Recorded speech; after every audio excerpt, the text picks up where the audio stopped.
Bull market में हर कोई winner stocks की बात करता है, लेकिन एक स्टॉक जिसने 2022 के बाद इन्वेस्टर्स को लगभग 10x का रिटर्न दिया, आज अपने पीक से करीब 50% करेक्ट हो चुका है। नॉर्मली ऐसे टाइम में इन्वेस्टर्स प्रॉफिट बुकिंग करते हैं, लेकिन Motilal Oswal mid cap fund ने ऐसा नहीं किया है। पिछले कई क्वार्टर्स में उन्होंने अपनी होल्डिंग को लगभग 4% से बढ़ाकर 9% कर दिया है। तो सवाल स्टॉक्स का नहीं है, सवाल यह है कि आखिर फंड मैनेजर्स करेक्शन में क्या देख रहे हैं, और आज हम उसी को डिकोड करेंगे। कंपनी है कल्याण ज्वेलर्स, इंडिया की largest organised jewellery retail company में से एक है। पिछले कुछ सालों में इस कंपनी ने शानदार बिजनेस ग्रोथ को दिखाया है, मल्टी बैगर रिटर्न दिया और फिर अपने पीक से करीब 50% करेक्ट हुई। आज हम तीन बातों को समझेंगे। सबसे पहले, इतनी बड़ी करेक्शन क्यों आई। दूसरी, कंपनी ने हाल ही में Q1 FY27 का अपडेट को निकाला है, इतने स्ट्रॉन्ग नंबर्स के बावजूद स्टॉक करीब 6% तक क्यों गिरा। और तीसरी, करेक्शन के बाद भी Motilal Oswal mid cap fund अपनी होल्डिंग क्यों बढ़ा रहे हैं। चलिए सबसे पहले हम बिजनेस को समझते हैं। कल्याण ज्वेलर्स का बिजनेस कोई नया नहीं है, लेकिन पिछले कुछ सालों में कंपनी ने जिस स्पीड से एग्जीक्यूशन किया है, वहीं से ग्रोथ स्टोरी शुरू हुई है। कंपनी सिर्फ साउथ इंडिया तक सीमित नहीं है, नॉर्थ हो गया, वेस्ट हो गया और सेंट्रल एशिया में भी लगातार एक्सपेंशन कर रही है।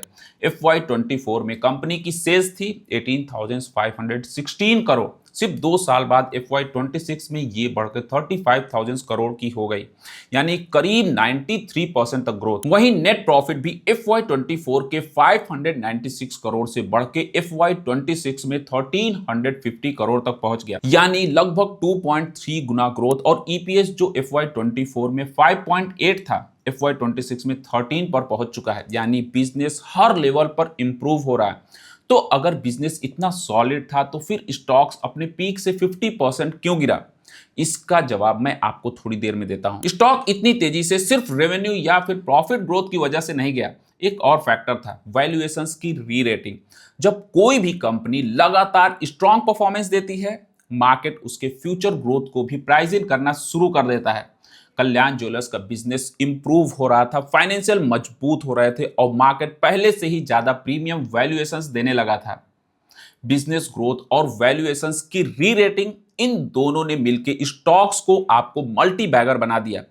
लेकिन मार्केट का एक रूल हमेशा आपको याद रखना चाहिए, वैल्यूएशंस हमेशा ऊपर नहीं जाती। बिजनेस और स्टॉक प्राइस हमेशा साथ साथ नहीं मूव करते हैं। फाइनेंशियल देखें तो सेल्स और प्रॉफिट दोनों लगातार बढ़ रहे थे, बिजनेस में कहीं स्लो डाउन नहीं दिख रहा था। तो फिर स्टॉक 50% तक क्यों करेक्ट हुआ।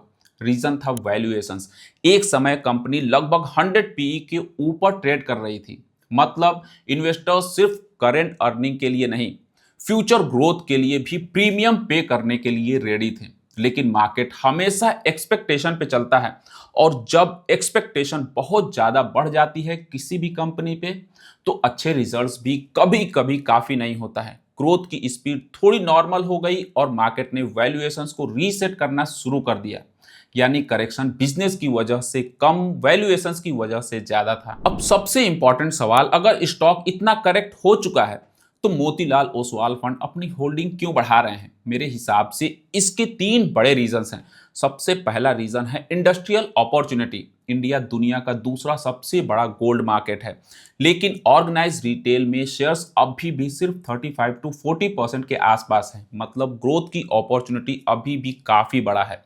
दूसरा रीजन है स्ट्रॉन्ग एग्जीक्यूशन। कंपनी का 3 ईयर सेल्स CAGR लगभग 36% है, प्रॉफिट CAGR लगभग 44% है और ट्रेलिंग 12 मंथ प्रॉफिट ग्रोथ लगभग 92% रहा, यानी बिजनेस अभी भी हेल्दी पेस से ग्रो कर रहा है। और तीसरा रीजन है बेटर वैल्यूएशन। करेक्शन के बाद वैल्यूएशंस पहले से कहीं ज्यादा आपको रीजनेबल होते हुए दिखाई दे रहा है। फंड मैनेजर्स अक्सर एक चीज ढूंढते हैं कंपनी के अंदर, जहां बिजनेस काफी स्ट्रांग हो लेकिन वैल्यूएशंस पहले के मुकाबले काफी सस्ता। देखो, मैं अपना रिसर्च और सोचने का तरीका आपके साथ शेयर करता हूं, ताकि आप इन्वेस्टिंग को बेहतर तरीके से समझ सके। ये कोई भी बाय और सेल रिकमेंडेशन नहीं है, बल्कि इसे आप एक लर्निंग की तरह देखें। इन्वेस्ट करने से पहले अपना खुद का रिसर्च जरूर करें। अब सबसे इंटरेस्टिंग पार्ट, अभी हाल ही में कल्याण ज्वेलर्स ने अपने Q1 FY27 का अपडेट को डिक्लेयर किया।